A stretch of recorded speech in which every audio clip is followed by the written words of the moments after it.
All right, everybody, welcome to the second episode of the Croatian Sensation podcast. I'm joined here by my longtime friend, a great coach, a competitor himself, a great husband, a father of two kids, so on and so too many accolades to even name. Right here with us, Matt Jansen. Matt, how are you? Good, man. How are you? Thank you so much for that. Yeah, I mean, it's just there's just so many things that you do and so many things you're good at.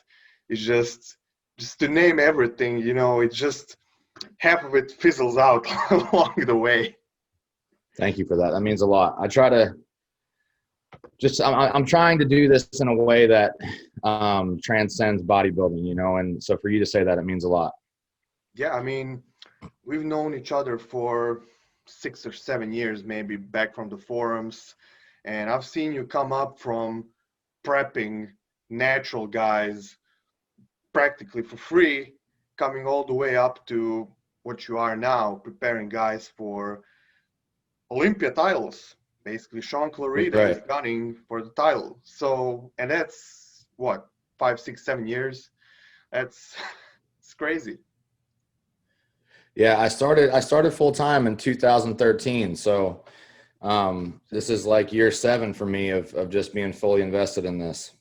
Yeah, and along the way, it's not that you just focused on coaching like maybe Hani Rambod or, Chris dropped out of competing really early, Chris Cito, or I don't know, Chad, I think never even tried to compete. So, you had your own progression along the way, which is very rare when you think about it. I don't know too many coaches that try to do two things at the same time, but that are at that level.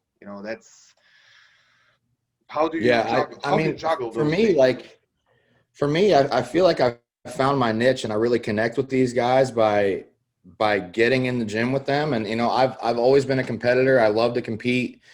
And honestly too, due to my age, I've put a lot of pressure on myself. Like I had to show what I could do myself. I mean, that's been a huge part of who I've been. And honestly, I think that's part of the reason why I tore my pec, because I was pushing hard. I mean, I was going to do nationals this year.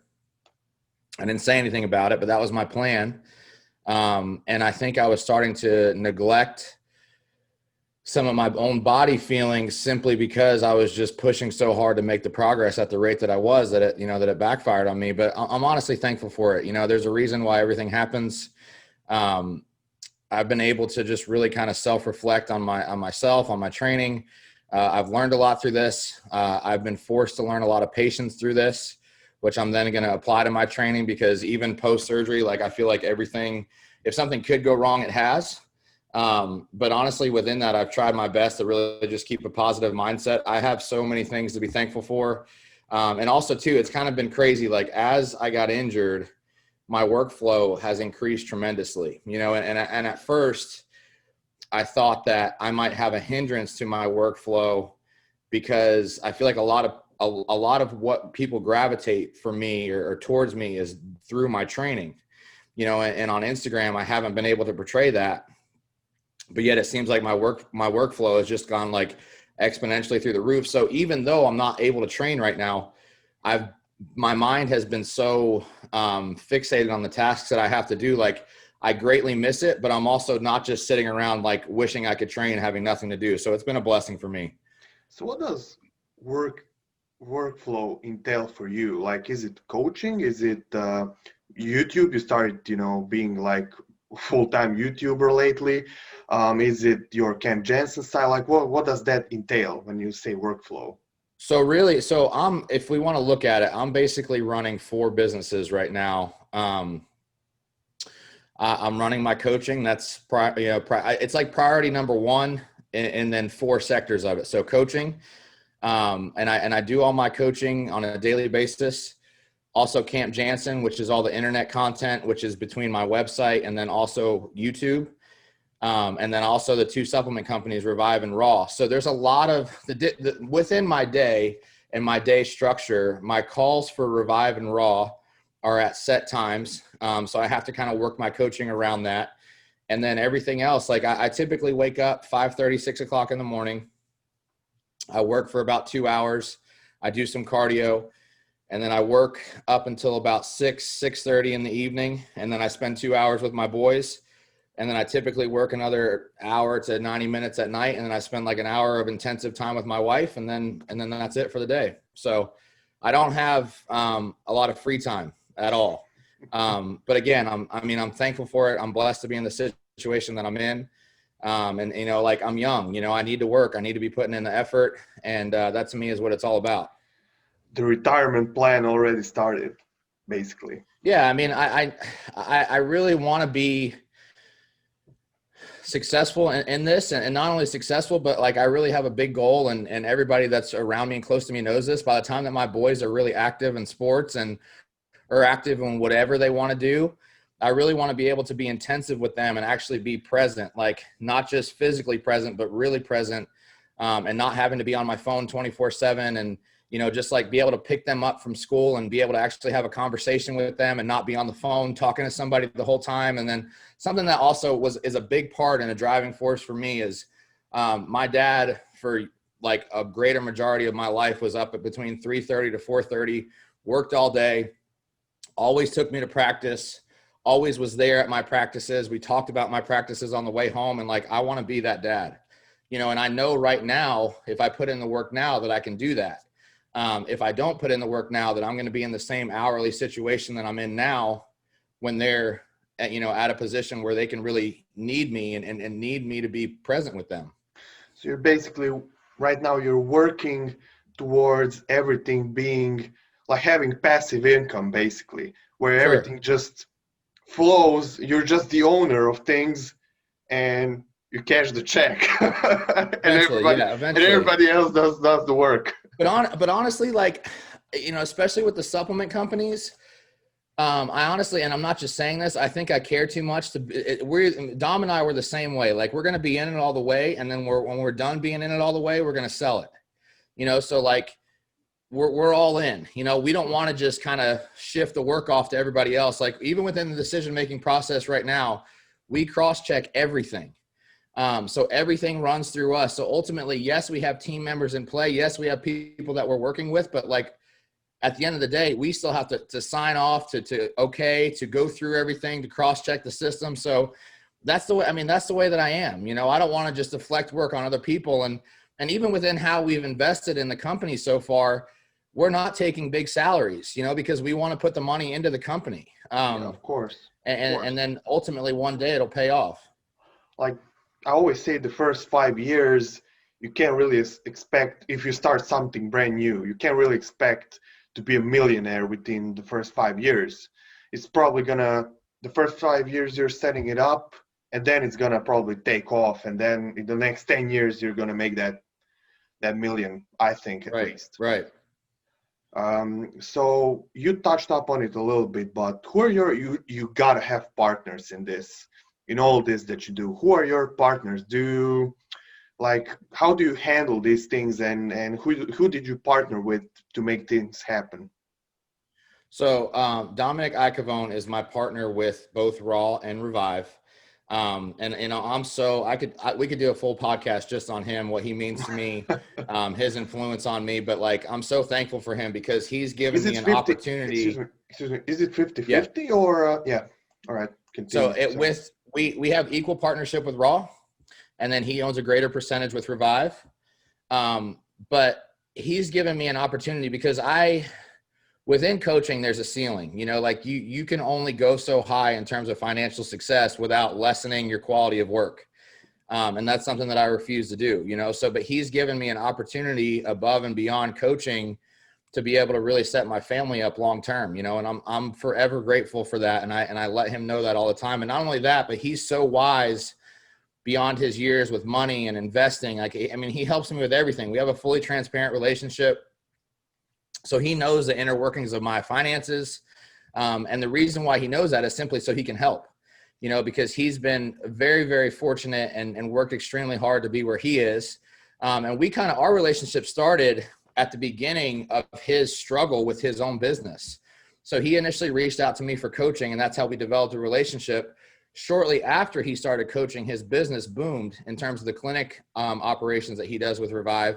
So he reached out to me and he's like, Matt, I would love to continue a relationship with you, but I can't keep working with you because I'm just too busy and I can't invest the time.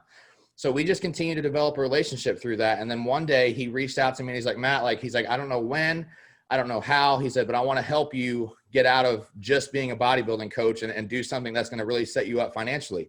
And I said, okay, I'm down, you know, and the conversation, like, we didn't have a plan at that point. So it was kind of left at that. And then in January, I'll never forget it, January of 2019, I was on my way home from the gym. It was a Sunday afternoon. And he said, I got it. He said, let's create our own health supplement company. And I said, let's do it. You know, because I knew at that point, if my athletes were listening to me, a greater majority of them were spending $300 to $500 a month on Amazon because I was just sending everybody to Amazon. So we did it, you know, and we never looked back, and we started out with 2 products. I think we have like 22 SKUs now. And then that's been it, you know, so it really has, I mean, it's been awesome. It's been awesome to see. It's been awesome to see the growth. And then as far as Camp Jansen, so just to kind of give you guys that you might not know that are watching a little bit of a backstory on me, I started in my initial success as a coach, actually started with a team that I had called Innovate. And at the time, there was a bad reputation with teams, and the fact that teams weren't being treated equally. The members of the teams weren't being treated equally. And then also, like, there was this stigma that if you want to work with the top guys, you can't be associated with a team. So I was kind of being pulled because I really liked the direction that my team of coaches, or the team of coaches that I was working with, was heading. But I also, my goal in this, you know, again, my competitive drive, like, my goal in coaching has always been the end result of winning Olympia titles. That's always where I've wanted to go.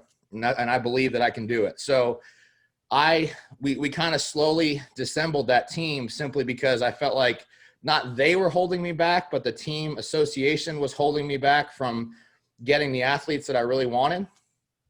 And then kind of it just really transcended during that time. So during that time, Justin and I developed a relationship, Justin Compton, and then Dallas came through me through Justin, and then it kind of just flowed through there. So with all that being said, now we enter into 2020 and COVID happens.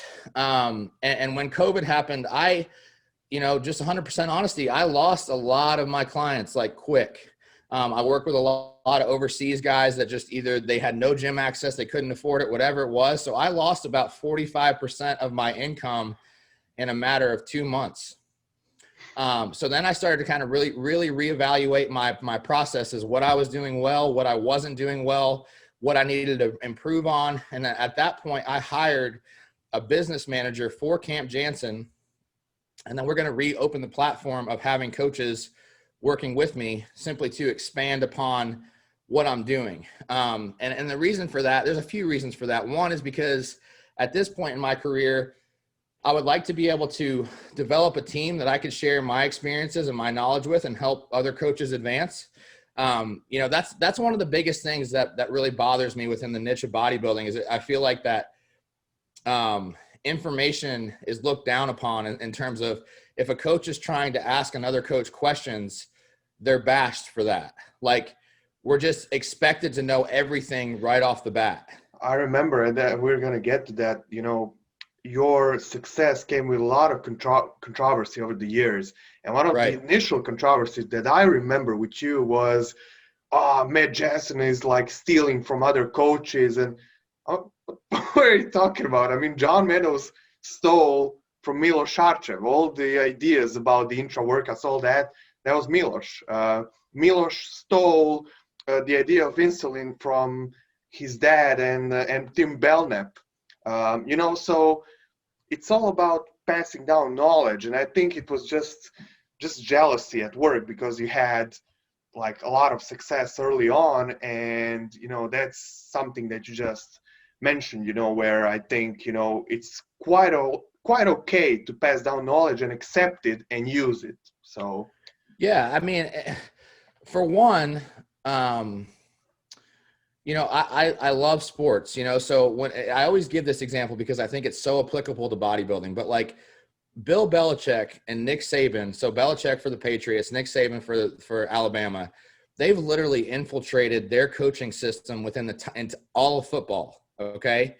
But yet in bodybuilding, that same thought process is looked down upon. But ultimately, it doesn't really matter how much knowledge you give a coach. If they don't have the practical application of how to apply it, they're not going to be good. I could write down everything I do on paper, but if they don't understand the reason why I do what I do, you're going to miss the mark every time. So ultimately, the success really still depends on that individual. I mean, you can't steal, intellectual information of when to make changes and how to make them and know what to do. Yeah, exactly. When you're looking at a client 18 hours out from a show, no piece of paper is going to tell you what to do based off of what their body looks like. So it's just silly to me. And then, in my opinion, that's the most important part of coaching, and why I think 𝗪𝗘𝗘𝗖𝗧 is one of the best in the world. He has the best set of eyes in the world. And Agreed. He knows when to call shots. He can tell, from a mile out, that guy is flat. 50 other coaches are going to say, nah, he's watery, he's too full, he's depleted, he's not depleted. He can, the guy that calls the right shots is ultimately the best coach, not the one with the greatest Google knowledge, not the one, you know what I mean? Right. No, absolutely, man. I mean, I agree with everything you just said 100%. So it's if you don't have the ability to make judgment calls in the time, a piece of paper that you've quote unquote stolen from somebody else is going to do you no good. Yeah, exactly. And I say quote unquote because I hate that word. Like it should be passed. Like we should willingly pass on information. Exactly. I never have, but like whenever someone sends me a DM, like you always, and I have to give credit where credit is due. You always, whichever question I ever had, you never said, no, I can't answer that question because I'm a coach. You always tell me what to do. And I'm very grateful for that because I've learned, I never tried to like pester you, like I never tried to say, hey, this guy looks like this, what should I do? I always ask like a well-rounded question, but you always take time to answer. So I'm really grateful for that. Of course, man. Of course. Yeah. So that's kind of where I'm at. Like I'm reopening my coaching. We're going to launch actually tomorrow, the new website, which is going to be, and I'm really excited about the coaches that I've had. These are people that I've watched for a long time. They're people that I've worked with. Who are these people? Matt 𝗪𝗘𝗏𝗖𝗧, which I'm sure that you know. Oh yeah. The almost won his brokered guy. Yes, a bunch of times, so, and honestly, his experience level, like Matt's biggest struggle is that he doesn't do social media well. And like in today's culture, if you're not good with social media, it's like you're not a good coach, but that's could be the furthest thing from the truth. So I'm really excited about Matt. We're working closely, him and I, as far as his own physique. We just got to keep him from tearing something and he'll win this pro card the next time he steps on stage. So that's, I'm excited about Matt. I mean, Matt, I would say is going to be like, we're going to be working side by side. And then I've also brought on Nick Gloff, who in my opinion is like the USA version of Jordan Peters. I mean, like the way that he trains, what he does with a barbell is absolutely insane. I don't even think he really realizes how good he is. And his training and his programming and his expertise as far as training, his analytical approach to movement patterns is just, it's something to really kind of take notice of. So I've been watching him and respecting him for a while. And then the last one is Nadia, who I worked hand in hand with Revive on the back end of Revive. And really what drew me to her outside of just her ability and her competitiveness is how thorough she was with her workload. Her communication is flawless. Her ability to get things done is really good. So I not only want people associated with me that are good at the X's and O's of bodybuilding, but also that are hard workers. So with Nadia, it's kind of like a twofold. Like I'm mentoring her in terms of her own coaching, and then I'm coaching her. I think that she has limitless potential in bikini. She also has that physique where she could easily go to figure and just crush it in figure. And we're trying with her, like my goal with her and our goal together is to kind of break that stigmatism of what bikini competitors train like. And also too, within, again, like looking at my own flaws, I might not be the best communicator to women at times. Or like, I think sometimes a girl just needs a girl. And I felt like that was a gap that I was kind of missing within my own coaching. So I wanted to make sure that I had a girl to fulfill that role for girls that just simply want to reach out to girls, you know, because I mean, they go through different things than we do, you know, they have different emotions than we do. But yet at the same time, 𝗪𝗘𝗏 can come to me and we can work on that girl's plan together, you know, to make sure that the X's and O's of her execution within the plan are where they need to be. And I just want, like I said, I just want to help build these people up. So that's really where I'm at. So is it like a setup? You know, you mentioned football, like you always make references to baseball, football, the coaching, in those soccer as well. In those sports, there's a head coach, and then you have a conditioning coach, a tactician. I don't know. There are like several coaches. Is it your setup at Camp Jansen like that, or is it more like they're all coaches individually themselves, and then they call back to you? Like, what's the process? Yeah, so I that's the thing. Like, I want to be a source of direction for them, but I don't want to micromanage them. So they're definitely their own coaches, and they are. It's the other thing I want to get. You know, for those of you guys listening, this is not ghost coaching at all. So when you go to the website, you have the opportunity to work with me. You have the opportunity to work with 𝗪𝗘𝗏. You have the opportunity to work with Matt or Nick, and then all the communication is going to be direct through those people. So I'm not pulling people on to then disperse my workload amongst 4 people. All my workload is going to be my workload. Yeah. But yet, like, so another thing that we're doing is we have, and this is something that I feel like regardless of what you're doing, whether you're coaching, whether you're in business, whether you're a husband or wife, like if you don't do things with proper communication, it's going to fall through, you know? So we have weekly meetings as a team. And then within those weekly meetings, we just might go over like execution, you know, like, hey, I have this client doing this. I have this client doing this. Matt, what do you think? Matt 𝗪𝗘𝗏𝗏, what do you think? Hey, Nick, can you go over this person's training plan? Like, I want us to all be in sync with each other, because I also think that we all have things that we can gain and learn off of each other. Yeah, because if you guys are competitive with each other, it might fall apart. Because if ego gets involved, like you can't work as a team, and then you know what I mean. Like obviously one guy is gonna be a little bit more successful than the other. Nobody is like equal completely, but trying to keep things like the way you say through meetings and everything, if you try to, you know, level things out, it's probably going to work. Sure. Yeah. So like, is it like, did you try to get these people on so that you have a little bit less, you know, a little less people to work with, so that you can focus on your main clients, like, and we're going to get to them, like with Nick Walker and Sean Clarida, you know, and Brett Wilkin and all the other guys. So did you like focus on your 10 to 20 main guys, and then you disperse the others to them, or what did you try to do? Eventually I'm going to get there. As you know, when Revive and Raw are at a place of being fully successful, my goal, and I've been saying this for years, I want to get to a point financially where I can take on anybody that I want to take on and not have to worry about them paying me. More so just being able to help them because I love this, you know, and that's really been my goal. As of right now, coaching is still my main financial driver. So right now I'm taking on clients just as the rest of them are taking on clients. And what I find is like, clients just kind of always seem to organically filter themselves in and out, whether it's finances, whether a contest prep ends, whether they don't like me. I mean, whatever the reason is, it seems like my number of athletes, like always the retention is always around the same point. As clients come, as clients go. Where's your number right now? Right now I'm at 90. Whoa, that's a lot. Yeah. So how do you handle it's a lot. that? That's what I said. I mean, I'm working all day long. All day long, yeah. So you basically you put like what, 12 15 people a day for check-ins, and then like, well, so I used to do check-ins basically every day, and I felt like that wasn't really time efficient. So now I have check-ins Mondays, Tuesdays, Thursdays.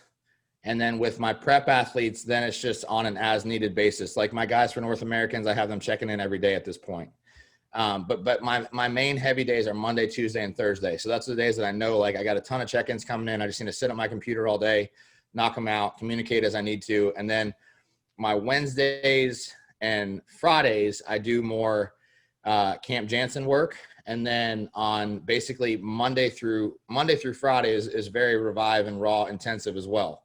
And like I said, like Revive and Raw, like we're working within a somewhat of a 9 to 6 schedule on an hourly basis. So those things have to be handled within that time. That's why I get up before to work on my athletes. And then I, spend time at night working on my athletes as well.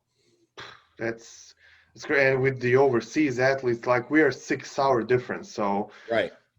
That's just, I mean, kudos to you. I don't know. I mean, I guess you build up to that slowly. So, you know, for sure. You're able to handle it a little easier, and you have the experience, so you know when to call shots instantly. Whereas I need to think like for about an hour, what to do next. You probably like right away know what to do.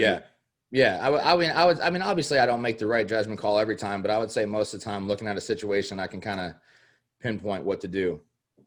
Yeah, well, that's depending on everyone being 100% with your plan as well. Sure.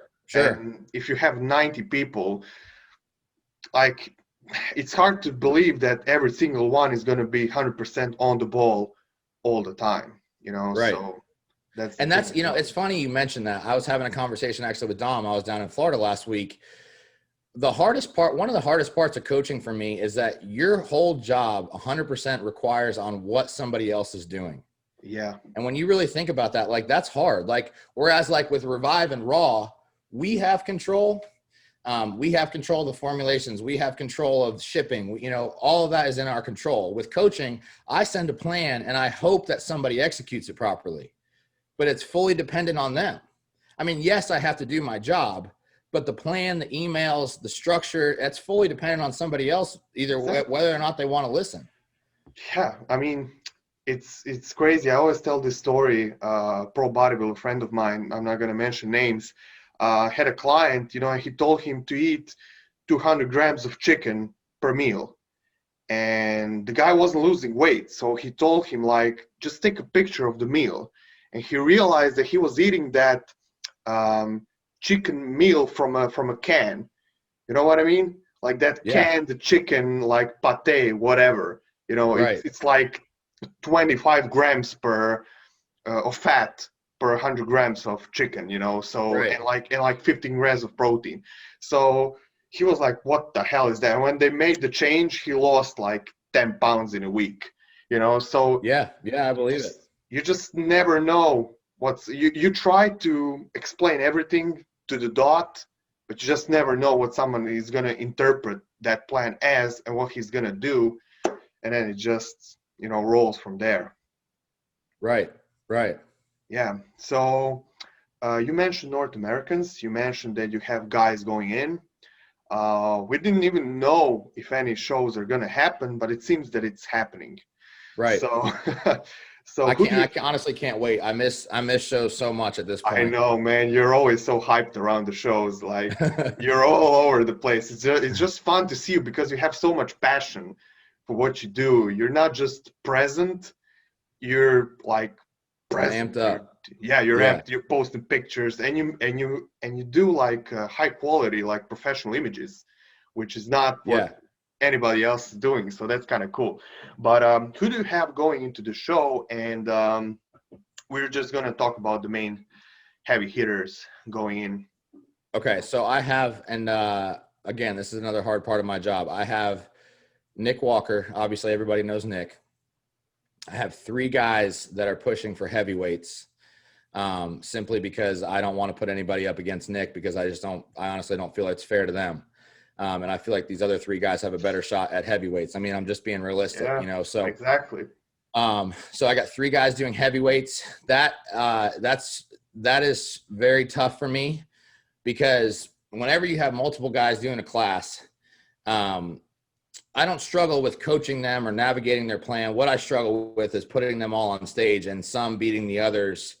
And then you're kind of divided because when they get off stage, you can't really celebrate with the person that's done well until you've kind of gone to the person that didn't do as well and made sure that they're okay. So really ultimately to me, what my goal is to put them on stage at 100% and let things fall where they are.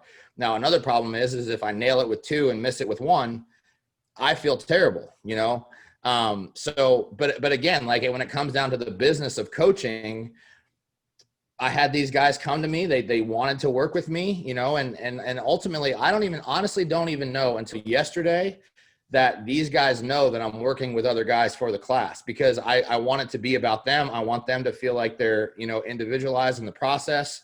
But yesterday, one of my guys actually asked me a question about like what I thought, where I thought he would place or whatever. And I just told him, I'm like, look, man, I got 3 guys. I got 3 of you, So I have 3 guys in that heavyweight class.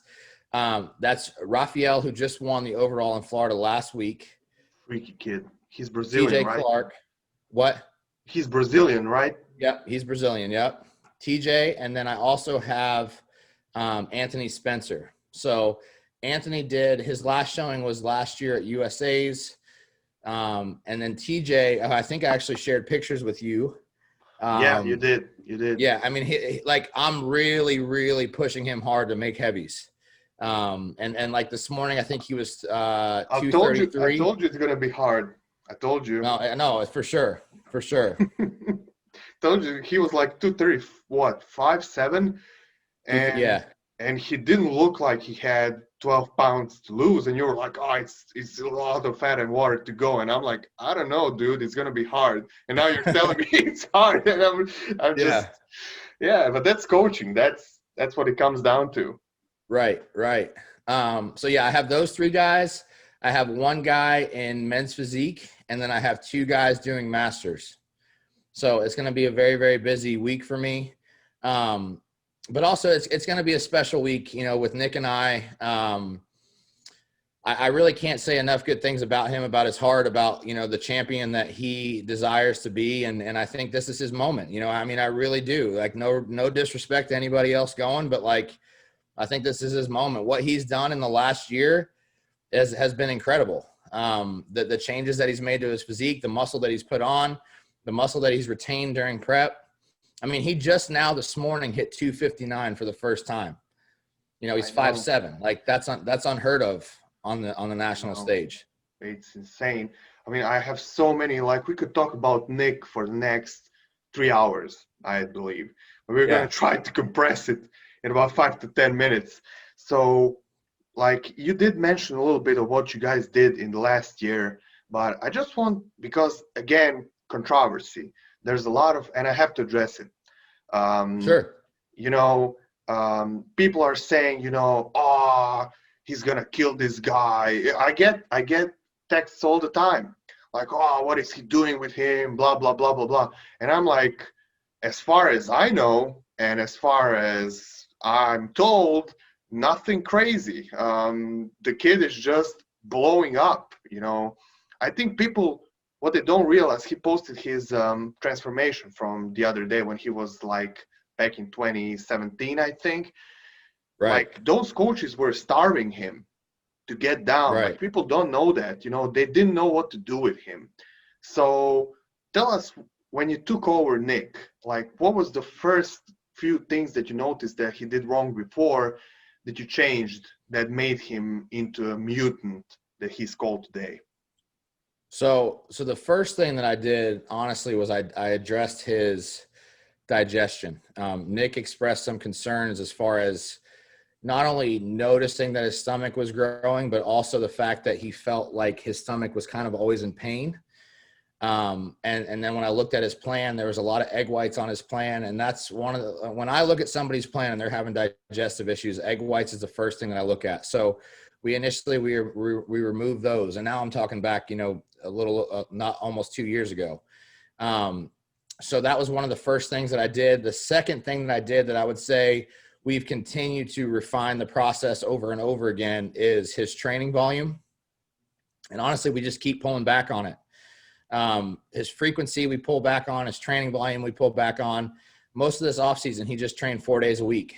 And it's just been incredible, and something I want to say about Nick and I want to say about all these top guys is there's this saying that like, oh, that guy can do whatever he wants and be an Olympian. And that might be true, but what if you get that guy doing what he actually should be doing? You know, then the sky's really the limit for them. You know, and that could be said for any Olympian. Like, I do think that there is a plan for every guy that's going to make them advance beyond their own level of eliteness. It's just, you got to find it, you know? So like, we continue to just really pull, you know, pay close attention to the training volume.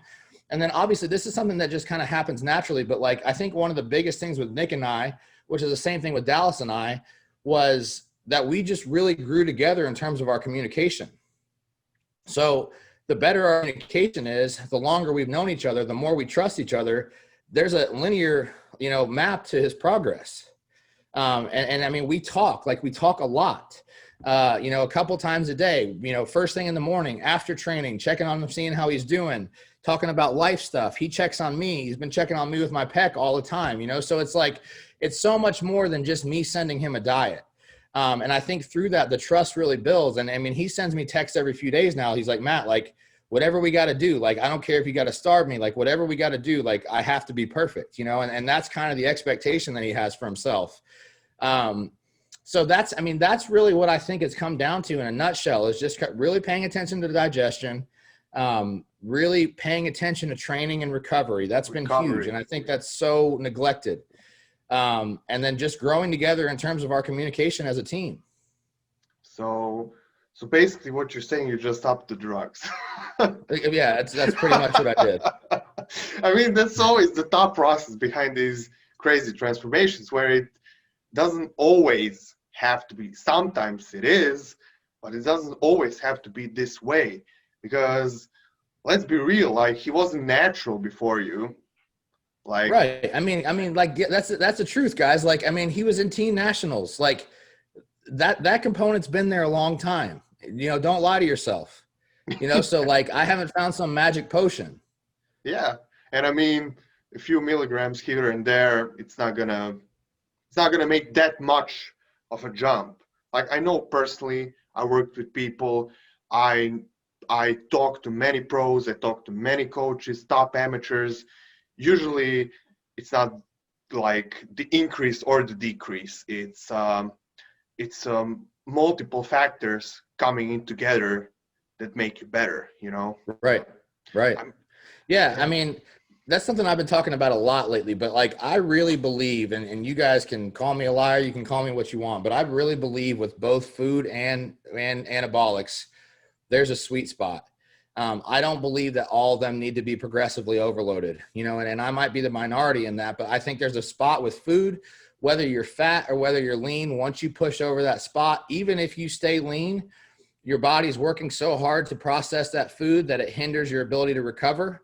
It hinders your digestion. And the same thing with the drugs. I don't think your drugs need to be titrated up every year just because you've been training longer. To me, that doesn't make any sense. Like, find where you grow the best, but it has to be a combination of all three. It has to be the training, the recovery, the digestion, keeping lean, and then also the drugs. You know, find that where it's in sync, and then just run with it. Yeah, exactly.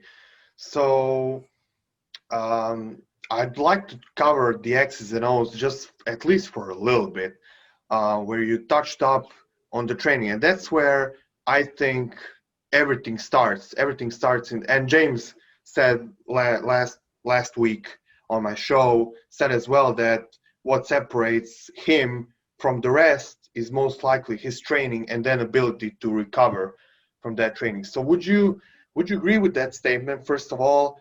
And how important do you think training is? Because you are very training focused in your coaching. I mean, to me, I would rather somebody's diet be 80% and their training be 100% than vice versa.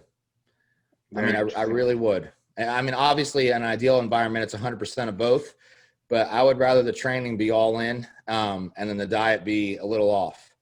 If I had to choose, you know, I mean, I think the training is crucial. I think if you look at the guys that are champions and then you look at their training and compare it to everybody else, there's a significant difference. I mean, there is. Okay. Even like let's talk about Sean Roden for an example.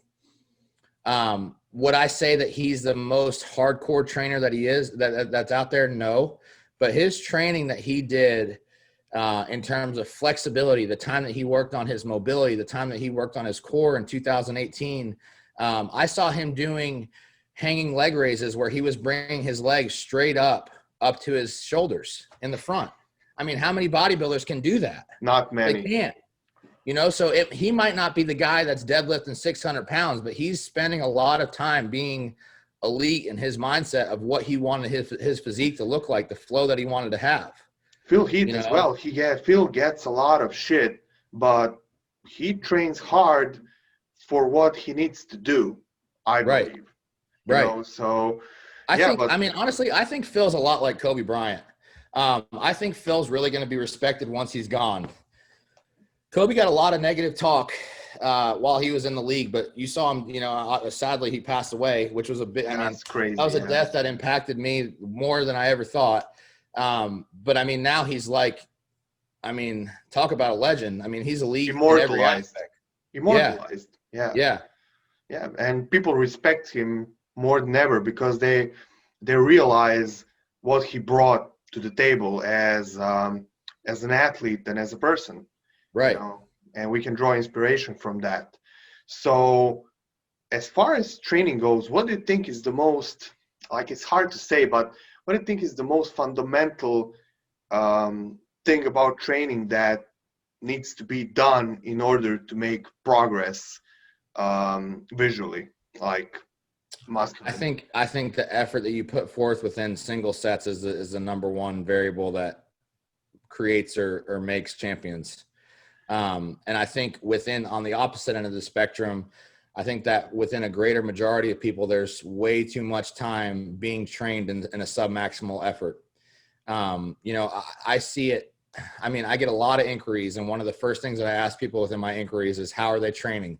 What does your training look like? What's your training philosophy? And it's the same 4 sets of 12, 4 sets of 8. And when I talk to people about that, when I ask them, I'm like, what does 4 sets of 8 look like? Like, what does that even mean? You know, how many sets are you truly taking to failure? Are you even getting to failure in any of them? Are you leading up in a way that's reducing your ability to get to failure? You know, so that to me, effort with execution and effort to me is what it's all about. I agree. I would also say it's like further than that, it's maybe finding the exercises that have the best combination of load and tension on the muscle. Sure. Like, if there's a lot of tension, but you can't put a lot of load, you're not going to break down that muscle tissue. But if there's a lot of load and not a lot of tension on the muscle, you're going to break down your knees, your joints. Yeah. So would you agree with that? Yeah, I had a conversation last week with 𝗣𝗘𝗔𝗞, who I have a ton of respect for in the. So basically, I'm as good as 𝗣𝗘𝗔𝗞. That's what you're saying. Pretty much, we just echoed the same thing. Yeah, but like I was talking about myself, you know, and obviously post injury now, I'm gonna have to change some things, you know, because the last thing I want to do is go through this again. But he started sending me pictures and talking about guys, and you know, the guys that he knows firsthand were basically sticking to either a Smith squat or a hack squat, and sticking to a rep range of 20 to 25, and that's all that they did. So basically, sets to failure within that rep range, and then within those sets to failure, emphasizing pausing in the stretch position at the bottom. And then what happened to their legs over time. And he's like, you just can't deny it, you know? And that's one of the things, like, I love training heavy, you know, but that's one of the things that I'm going to start implementing for my joints as I get older. But really, something that I think a lot of people get lost in is, like, regardless of your rep range, just take that rep range to maximal effort and you're going to progress. Whether it's a set of 20 or whether it's a set of 6, you can build the same density as long as you're putting in the same efforts for that goal rep range. Do you think that in those sets of 20, do you think that that's enough volume where maybe you wouldn't need a back off set? You know what I mean? Whereas I think a back off set is maybe needed in that when you're performing that low rep set. Like, what are your thoughts on that? Yeah, for sure. I mean, if you take a set of 20 where basically by rep 12, you're thinking about racking the bar, but you find a way to get 20. You don't need anything more than that. That's crazy though. I can't even, I'm going to try that, but I can't even imagine what that's going to be like. But 20 do to it on something 25. where you can be safe, like a Yeah, hack yeah, yeah. or yeah. Yeah, I do those. And my legs, by focusing on these things that we just mentioned, like progression and proper execution and things like that, my legs literally exploded over the last 12 months. Yeah, So, there is something to it, I guess. for sure. For sure. And another thing where I think you talked a bit here and there with him, my buddy Sven. He's a huge fan of you. Like he can't shut up about you. So I'm gonna give him a shout out. And Sure. and he couldn't come up with a real question this morning because I told him like come up with a question that I can ask Matt, and he was like so out of himself that he couldn't come up with anything proper. So I'm gonna ask in his name because we're struggling a little bit with his our sweep. And I said that the best thing would probably be to do like hacks or something where you can keep the hips stable, and where the knees, and you know what I mean, where the knees make the most of the work. So where you push against the pad like on a hack squat, or those machines where you like it's an inverted leg press type of thing, Right. Right. where it's just at the hips down there. It's not the full hack. Do you think Right. that those exercises that keep the hip stable could make the most improvements in the quads? So if we're talking about, from the origin and insertion of the quad, again, like what I just said, I think if you need to get your quad to grow from the top, you have to get it into a fully stretched position Mm-hmm. and then make it fire out of that fully stretched position. So the more he can stretch that upper quad, the better, which is going to come from depth. And then it's going to come from keeping the tension in that depth. So what I would do is I would stick for the next 3 months and do nothing else. I would do hack squats. I would do a 4-second eccentric. I would pause in the hole for 3 seconds, and then I'd fire out of that position and try to do that for 10 reps to failure. Could he do that on a Smith machine? Yes. Yeah, perfect. But he needs to keep his feet underneath him as much as possible. Interesting. Yeah. I get it. So when he comes down to his feet, like his hips are here and they need to come down here, right? Correct. Yep. He wants to keep his hips underneath him. Yeah, there you go. Not push them out, like right. on a regular squat. That's what I was trying to explain to him. Yeah. Yes. There you go. And let the knees fall out of the feet. Like, yeah. The shin angle should go forward and then slightly out. Very good. Yeah. Thank you. I tried to explain that to him. Maybe he'll listen to you. Yeah. But seriously, like he needs to be holding that stretch position under load. Interesting. And what do you think about pre-exhausting quads in that, with paused leg extensions or something like that?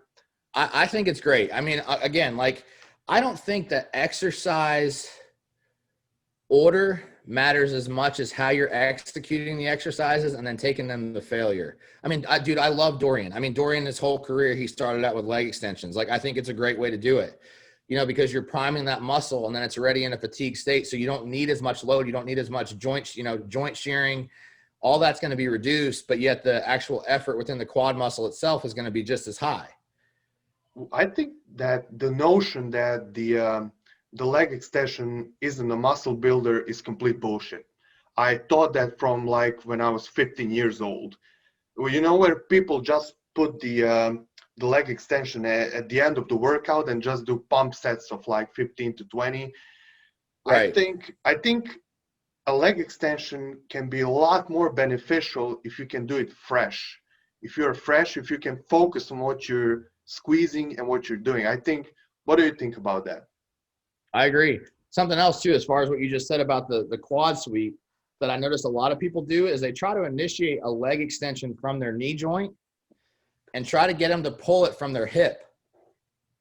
Yeah. If you get it to pull it from your hip, it's a totally different feeling. And then pause it at the top. I noticed a huge difference between pausing and just, doing the exercise. Just flying through it, right? Yeah, so very interesting because I had some of the same things, but it took me like 10 years to realize what I'm doing and then correcting them along the way. It just takes time, So guys, if you're struggling, hire Matt Jansen, and you're gonna save 10 years of your time. So I wanted to also talk about peak week. You're very you like to educate people about it as much as you can, even though it's very individual. I think it's great that you always try to explain how to do things. So what you actually posted about it yesterday. So could you expand on that post? I think you said something like you need to change one variable, see what it does, and then go from there. Can you go a little bit further? So of course. So typically the first thing that I do within peak week is I standardize the person's water. And then what I want to see early on in the week is with a set amount of water, and then being exact, how much water they flush from the evening to the morning. So get on the scale before you go to bed. I don't care what that number is. Get on the scale first thing in the morning, and I want to see what the difference in those two numbers are, because it's important for me to know with a set water amount how much your body's flushing. As we go through the week, when you start to manipulate the water, or you possibly start to add in diuretics, in my mind, you need to know what that number is and how much that person is flushing overnight. So the first thing I do is I standardize the water. And then the second thing that I do is I start to manipulate the food based off of the person's needs. And I typically am a big proponent of depleting somebody, even though they're already depleted, really depleting them at the beginning of the week. More often than not, we don't need Excuse me. Go ahead. You don't do front loading at all?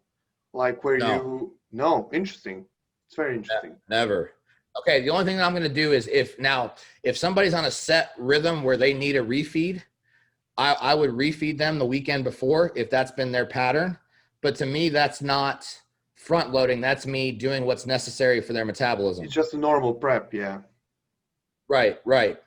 So the reason why I don't front load is because when you front load, you're not manipulating water, you're not manipulating diuretics. So when you front load and then you start to manipulate those two variables, typically you're going to have to throw food back in anyway at the end. Yeah, of course. Yeah.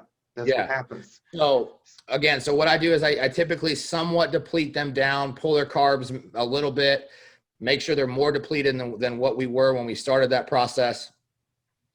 I'm still keeping water the same. There's no diuretics in yet. Let's put it in a time frame. Like you're depleting until show is on Saturday, right. 2 p.m. So you're depleting them until Wednesday, Thursday? Wednesday. Okay, yeah. And then depending on the person. And then the next day, what I'm going to typically do is I'm slowly. So let's just for example's sake, let's say on the Friday before the show, so 8 days out, they're at 40 grams of carbs a meal. Okay. Or 40 grams of carbs over 5 meals. Their depletion might be 30 grams of carbs over 4 meals. Mm-hmm. Okay. Now I ride that to Tuesday. Now Wednesday, I'm going to bring their food up slightly from the baseline of where it was at Friday. So I might go from 40 grams of carbs down to 30. Now they're going to be at 60. Okay. And I keep that 60, and I want to see what that first day of consistent water, an increase in food, no diuretics does. Mm-hmm. And then based off of where they wake up off of the increased food, consistent water on Thursday morning, that's when I'm really going to start to manipulate the changes of food and then possibly diuretics. On Thursday already. Thursday. Wow. Okay. That's very. And this is what I want to do. I prefer 9 times out of 10, 9.5 times I prefer to put a little bit of diuretic in while water is still high and consistent, and then food is going up, to know exactly what that diuretic's going to do in a stable environment. And what I mean by stable environment is that these other two variables are consistent. So that means the water's consistent, the food's consistent. I put a little bit of diuretic in, that way I know what it's going to do. And if it pulls hard, we have plenty of time to push the food up and the water's still there, okay? Because in my opinion, if you add a diuretic too late and you pull water on top of it, if it pulls too hard, there's no way you're getting the physique back in a short window of time. Yeah, what happened to me with one guy is, by his own admission, he wanted to start the diuretic on, and pretty hard, on Wednesday night. And I was like, okay, let's work with that. And I couldn't fill him up. It was impossible to, because what was it, diazide or aldactone? it was Something else. diazide, and it was another thing. Oh, fuck, I brain freeze. I don't remember right now, but it's a loop diuretic. It's kind of like, it was a combination of things, and it was just too much. It flushed a lot, and he looked great the next day. And then as we were trying to fill him out, and he ate in 2 days, he ate like 1,200 grams of carbs and a cheat meal the night before, and he still couldn't fill out. Yeah. So, so basically what you're saying is just do a little bit of a diuretic just to see how he will respond, and then crank things up. Yeah, I mean, that's the thing too. So for example, if I'm talking like using 1/8 of a diazide, okay, like nothing crazy. That's how much, So a diazide, most of the diazides that we use in here in the US are 37-25, 37 trimethrazine, 25 HTTZ. So I'm talking about using 1/8 of that. And then if that pulls you perfect and you know what look that's going to give, at that point, I even taper off the diuretic even more. If that doesn't pull at all, then I know on Friday I got to go up a little bit and then manipulate the water. Yeah.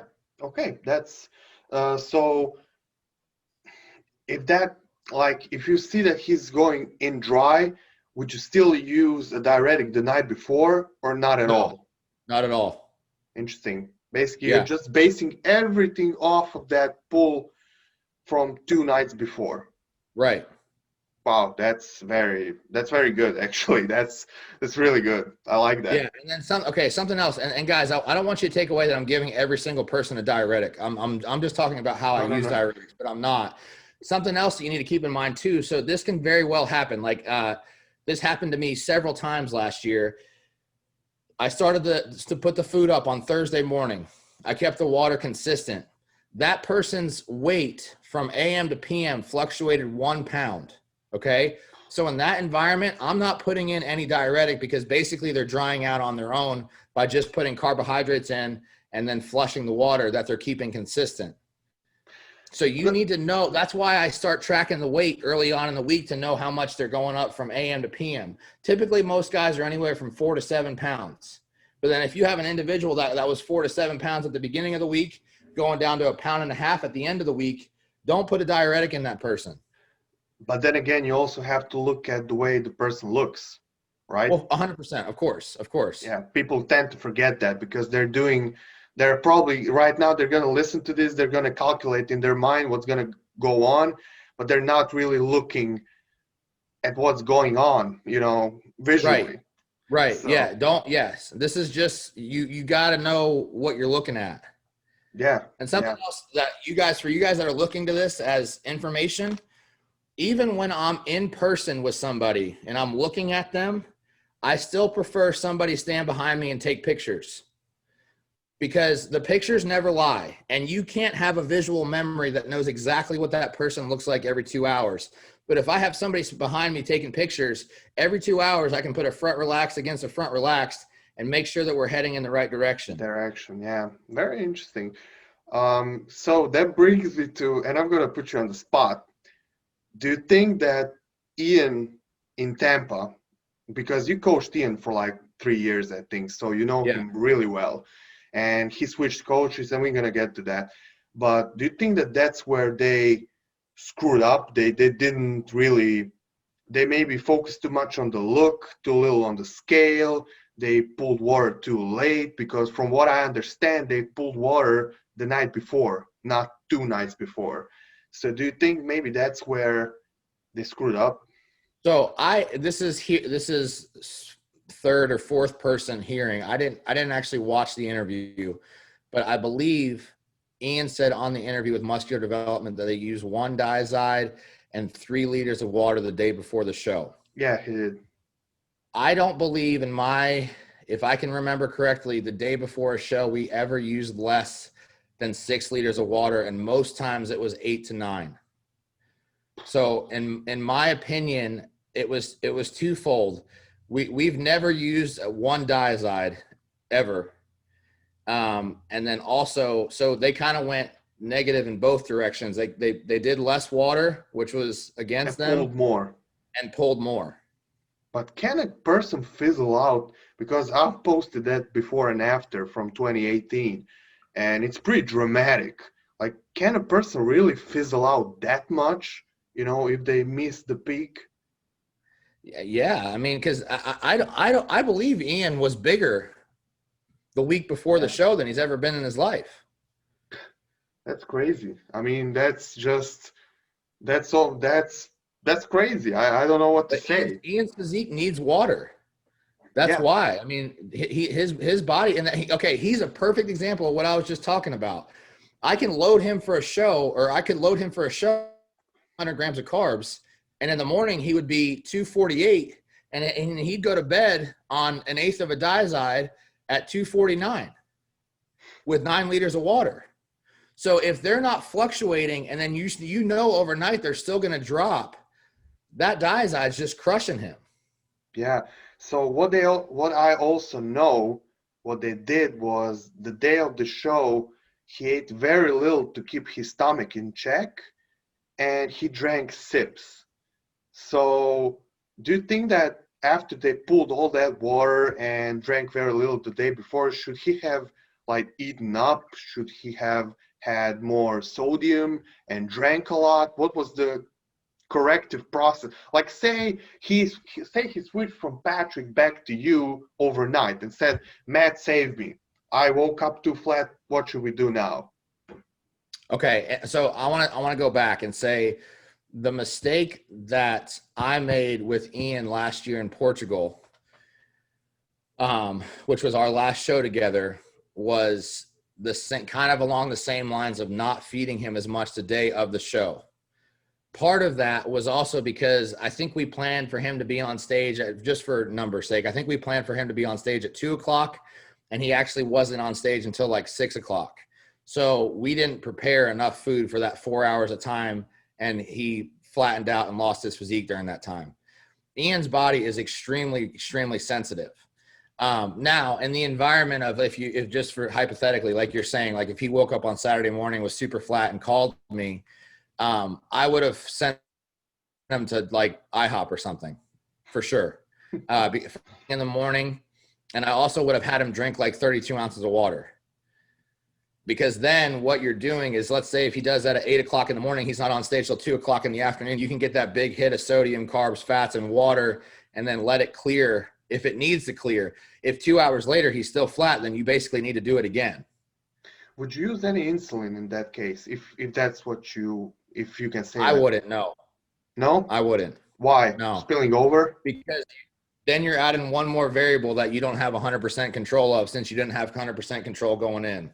Very interesting, and that's very good you said that, because people are going to try, correct their mistake by adding more variables, where you say right. that. And the thing is, you got to consider aldosterone with insulin, which is going to make you watery. Like insulin to me is more of a risk than it is a reward. At that point, or usually. Yes. Period. I mean, honestly, I don't peak people with a period. Very, very interesting. That's very good. The last time I peaked somebody with insulin, I think, was in 2016. Who was that, if you can tell? I don't want to. He's a pro. Okay. I just would rather not say. Okay. No problem. Yeah. So, yeah. Basically, so that's what you would do. I mean, I'm not gonna try to say anything, but that's what my thought process would be as well. Like, feed the guy. Like, Ian never really had distension issues, so I don't know why would anyone keep an eye on his weight. But the easiest thing to do is to be a general after the battle. So we're For gonna. Sure. I mean, in hindsight, it's always 2020. Always 20, And 20. you brought up another good point that I didn't address. Not so much Ian, just peaking in general. I don't ever typically pull back on sodium. If anything, the closer you get to the actual stage, the more the sodium goes up for me. Yeah. So when somebody's flat and diuretics are in play, I typically manipulate the sodium up, not down. Interesting. That's not what the usual thought process is, because you're thinking sodium making me flat, watery and stuff like that. So that's also an interesting thing that you mentioned, because most people, it's counterintuitive, and without a good coach, that's also very hard to do yourself. So, it's right. like, it's a lot of trial and error for maybe not the greatest result, if you don't have someone, leading you in. Right. So now that we got that out of the way, just a couple more things. You are also working with 𝗣𝗘𝗥𝗙𝗘𝗖𝗧, who's making a run for the Olympia, and you're working with. Chills, man, when you say that. Yeah, it's getting real, man. You should get prepared. You're gonna be up there. And Brett Wilkin. Those two, like, especially Brett is very exciting to me, like, as a bodybuilder, because 2 years ago he was a classic guy, nearly around my size, and now he, in my opinion, dwarfed Hunter on stage a few weeks ago. So what did you do with him? Like, try to say it in a few short sentences. What did you do with him where he blew up so much in such a short time? Well, first and foremost, Brett is an absolute workhorse, and he does as if he's a top pro every single day. So that's where the credit needs to be. His mindset and the way he conducts himself as if he's a top Olympian, even though he's not yet, but he will be one day, because that's how he treats every day. So that, I would say, that's first and foremost. And then as far as what I did, I mean, I hate to even take credit for it. Like, we just fed him. We fed him, and then we ran through cyclical patterns. So basically we get up to the point where he's no longer hungry, and then we pull back and we reset, and then we go again. And I think how much food are we talking here, like macro wise?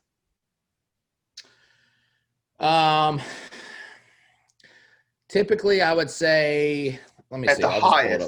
At the highest, like, what is 80 to 130 grams of carbs a meal. 80 to 130. Yeah. Okay. Yeah, that's around 6 or 7 meals, or how many? Yep. 6 meals. Yeah. 6 and then meals. Like an intra-shake. Okay. Yeah. Yeah. Well, that's not like 1,000 grams of carbs a day, but it's up there. It's like, it's close. It's close. So yeah, that's a lot of food. Yeah. So basically, Brett's natural insulin sensitivity is also extremely good. So that helps him out a ton. He's naturally very, very lean. So I think that helps him put on muscle at a rate that most guys can't do. And then, like I said, I mean, honestly, the main factor with Brett is, like, every day is like he's in prep. Like, that's how he treats it. Yeah. That's very motivating, because I do things the same way. So I just, like, everything is weighed like year round, doesn't matter what. So, I'm hoping that I could do the same within a similar time frame, because it's just, similar body types and all that. I'm just obsessed with the guy, because it's just crazy how much he's able to progress, and to hear that he didn't have to do anything crazy is also, like, very reassuring, if you know what I mean. Yeah. I mean, he's just got that frame. Like, he doesn't have to be the biggest guy. Like, that's what's so beneficial to him, is that the frame. I mean, because Hunter weighed 20 more pounds than him, and he's shorter, but his frame just really stands out. Yeah. He's just really wide, and yeah, it's crazy how he's looking. He's pretty. Yeah, he is. I mean, he was a classic guy, so he won a pro card as a classic guy, so he can't be bad looking as, physique wise. So yeah, and as far as 𝗣𝗘𝗥𝗙𝗘𝗖𝗧 goes, I mean, you just posted his transformation pictures yesterday or the day before. It's crazy. It's just it looks like honestly is crazy. Like, what the? I mean, every time Like how? Every time people say he's maxed out, he keeps getting better. Yeah, it's crazy. He looks like he's 300 pounds right now, and that's probably for his frame. That's 300. That's like me being 300 pounds, Sure. most likely lean. Sure. I mean, because he's 5'1". Yeah, yeah. I mean, what does he do? Like, is his training like? Because I see him train, and he's a very hard trainer. Like he's strong too. Do you let him recover more like Nick, or where he's a smaller guy, do you let him train a little bit more frequently? So he does. We kind of work. He works with John Meadows with his training, and then what I do is when I see his pictures, I give my insight as far as the recovery and what I want him to do as far as recovery, and then also like, hey, we need to work on areas X, Y, and Z.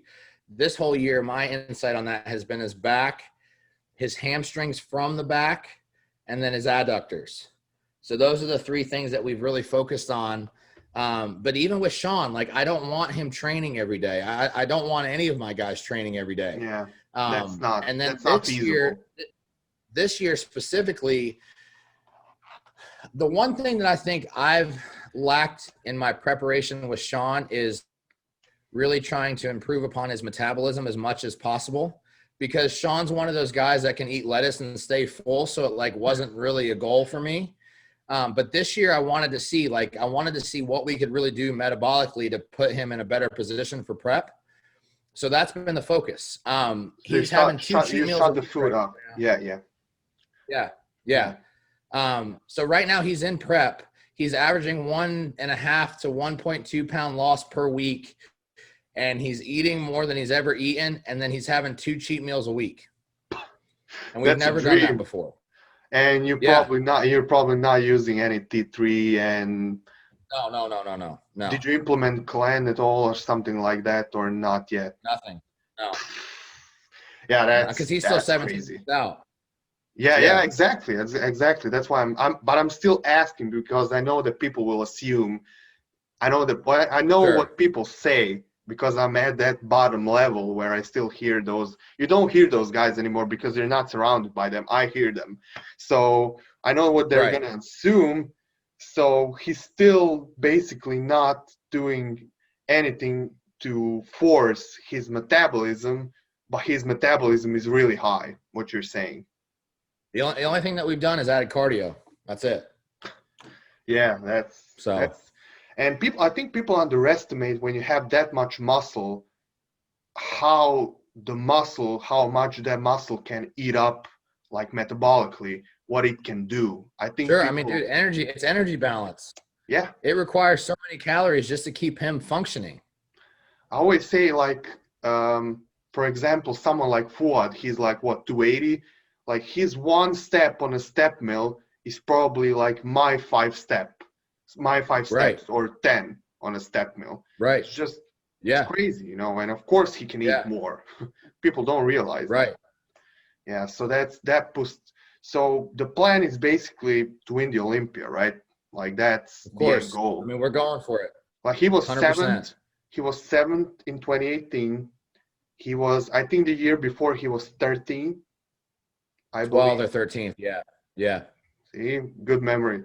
And third last year. So if we're gonna make that, and that's what James said last week on the podcast. If he's gonna make that quantum leap forward again, it's a Sandow or whatever. They get the cup, or I don't know. They don't get a Sandow. Right. That's. I mean, I hope. What's mind-boggling to me is like he's so far ahead of where he was last year, and he was 3rd last year. Yeah. Like so far ahead. Like he can be if you do it right, he can be ready at 175, like peak shredded. I mean, I really think it's gonna be 180. He'll be ready. 180. Wow. Yeah. And he was 168 last year. That's at that level to put on 12 pounds. That's crazy. That's 5 kilos of muscle. That's a lot. Yeah. Like, did you ever think, like, I think that your main goal when you started all this was to get there with Dallas in that position. Did you ever think that you would get there with anyone else? Like, you know what I mean?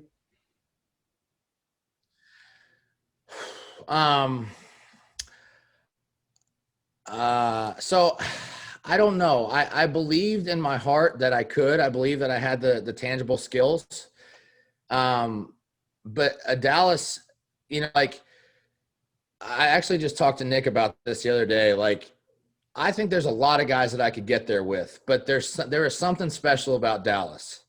And then there's something special about Nick. You know, like these Nicks and Dallases, they don't come around every day. No. You know, and I feel really, really fortunate to be able to have the opportunity again that I thought, not that I didn't think I was going to win a Sandow, but like Dallas and Nick are like generational bodybuilders, you know, like, I thanked Nick the other day. I'm like, man, I didn't think I was going to have this opportunity again, you know, because I'm sitting back right now and I'm just so thankful and happy that Nick is getting the attention that he's getting because he deserves it. I mean, to me, Nick, all of a sudden, it's like we're back in 2009 bodybuilding again, where he's getting all this credibility that the guys, that the 𝗣𝗘𝗙𝗘𝗞s and that the guys at the national level were getting that have been gone. I mean, it's been gone lately. Yeah, the last 5-10 years, yeah. To put it in perspective, like Nick had 80,000 followers on Instagram in May, and he's got 150,000 now. Wow. I didn't know. I mean, so he's gained 70,000 followers in 3 months. That's great. You know, so great. But again, like, so to answer the question, after Dallas, yes, I believed I could win an Olympia. But I'm thankful that I have Nick. Yeah. You didn't know who it would happen with, basically. Right. Yeah. And then with Sean, honestly, him and I have been talking about winning an Olympia for the past 3 years. Because I believe in his work ethic, and and Sean will say the same thing. We just needed Flex to get out of the way, and Flex knows that too. You know, like nobody was beating Flex, but once Flex is gone, and no disrespect to the current field, somebody could show up this year and just blow everybody away. But like, there's no Flex. There's no Flex. Yeah, there's no like a champion's champion that you can't basically dethrone. What you're saying, like all these guys are not like, Kamal is 48 years old. What's his name? Derek Lunsford is a little bit too inconsistent. And Sean could have been him last year, to be fair. Yes. So, you know, I really think, I mean, I'm not trying to coach somebody else, but I think Derek is really doing himself a disservice not being in the open. I mean, I really do. I think that his physique and the sacrifice that he has to make to get down to 212, I just think it hurts him. Yeah, he doesn't look conditioned. He makes the sacrifice and looks soft. You know, he doesn't have that density going down. So maybe you're right. It looks wild at 230. Yeah. It looks crazy at 230. You know, he could probably win open shows at 230. So it's a shame. Maybe he should make the switch. We've been on for a very long time, but I just want you to talk about Dallas a little bit, because I know how much he meant to you. I mean, there behind on the wall, you have his jacket, Olympia. That's probably his first Olympia jacket, and you have his picture. Yeah. So he's been gone. It's been his anniversary a few days ago of his death. It's been 3 years. Reflecting back, what is it that you could maybe have done? It's a tough question to ask, but I have to ask. What is it that you could have done differently, where he would maybe still be here today, if there was anything that you could do? And I'm sure that you're thinking about that. I think just ask the tough questions. Like this one. Yeah. I think, because here's the thing, like, so I wore multiple hats with Dallas. You know, I was Dallas's best friend. I felt like I was Dallas's dad at some times. I was also Dallas's coach. I was holding him accountable with life decisions, but yet at the same time, like, there were certain boxes that I didn't want to tick because I didn't want to set Dallas off. so you just asking the tough questions, even like the whole process of him passing out in Australia, him going home, landing, going to the emergency room, him getting all these tests ran, him having to do follow-up tests. I just assumed those follow-up tests were done. After him passing away, I found out that they weren't done. So things like that, like just kind of following up on those things is what I would have wished I did. But this is what I have to, and Dallas's father came to me and said this. And this is what I have to continue to think about is Dallas died 100% happy doing what he wanted to do. I don't know, like, let's say if Dallas went to the cardiac specialist, found out that he needed a heart transplant, couldn't bodybuild ever again, everything was immediately taken away from him. Dallas might be here today and he might be thankful for the life that he has, but he also might be a completely different person, or he might not really be happy. I can't answer that. Hopefully he would be happy that he had life and he valued that. But like, there's so many things that we can't answer, Yeah. So what I do know is that I spent the last week with Dallas that he was alive and he was genuinely happy. He had so much to look forward to, he wasn't depressed. He wasn't upset. So in that way, like I have peace in that. But yeah, that's really, I think regardless of the situation, and this transcends Dallas, it's just like really being intentional with your relationships. And what I said earlier about communication, like really making sure that you communicate. And that could have potentially saved him. And, I'll be the first to say that. But at the same time, yeah, there like wasn't. I said, he was happy. Hindsight is 2020 at the end of the day. Right. Yeah. Like when you're at that spot, like I know because I wasn't as close to Luke because we weren't. I wasn't there in person. Like I never met him in person, but we spoke every day, and I have screenshots. Like every time I felt that there's something bad going on with Luke, I asked, but I never pressured him. Like, I was never like 5 messages in a row, like, tell me what's going on, stop bullshitting me. Like, come on, man, what's the problem? Yeah. I always, so I understand where you're coming from. That's what I'm trying to say. I understand. And I got to tell you that I'm not blaming you for what you did. You did your best as a coach, as a friend, and maybe even as a father figure. At the end of the day, it was the decision made by Dallas and it was the decision made by Luke Sando. So both of those guys kind of knew what they were doing, and no matter how much outside influence they could have, they're always gonna go back to what they think is best. Right. So it's like, yeah, basically we both lost good friends, and where we think that we could have done something, but at the end of the day, there was nothing we could have done. Right. It's just, yeah. It's the same thing with losing my brother. Like looking back, there's so many things that we could have done. But you just don't know, you just don't know. Dude, I lost my grandma to cancer. I thought that she would survive until literally the last hour. Because I never in my mind thought that it was terminal. You know what I mean? Like you never think to yourself like he's gonna go down that path.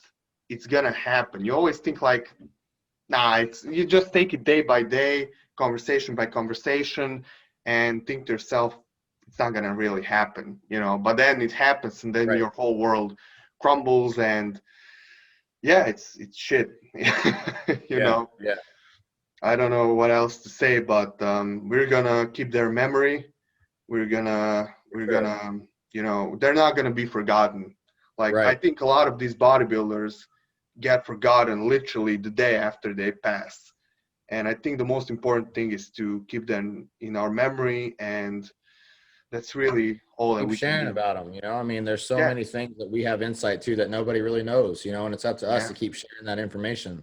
Yeah, exactly. I mean, And dude, I think I got so many pictures on him on my phone that nobody's ever seen before. You know, like you should start posting them a little more often, to be yeah, honest. yeah, Maybe like a McCarver Monday, like we're having like a stand-up Sunday, yeah, where we, try to post some things or maybe memories or stories, maybe something like that would, get yeah. the point across a That's a little good more. idea.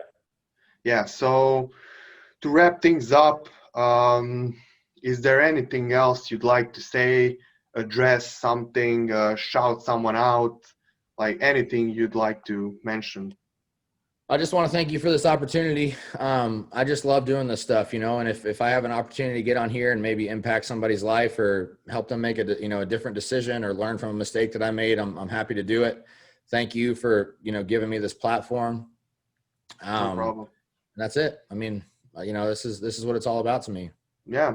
Thank you for coming on and being really honest. And I enjoyed this. And I hope I'm going to be able to get you back, hopefully, as an Olympia winning coach. Absolutely, man. I would love to do it. So just let me Yeah. know. Yeah, of course. That's it, guys, for this week. Next week, I'm gonna try to get someone fresh off, like a friend of mine, fresh off the North Americans, like literally a day after. So we're gonna see if we can make that happen, and just to get those raw emotions after a show. And until then, peace out. Bye. See you guys.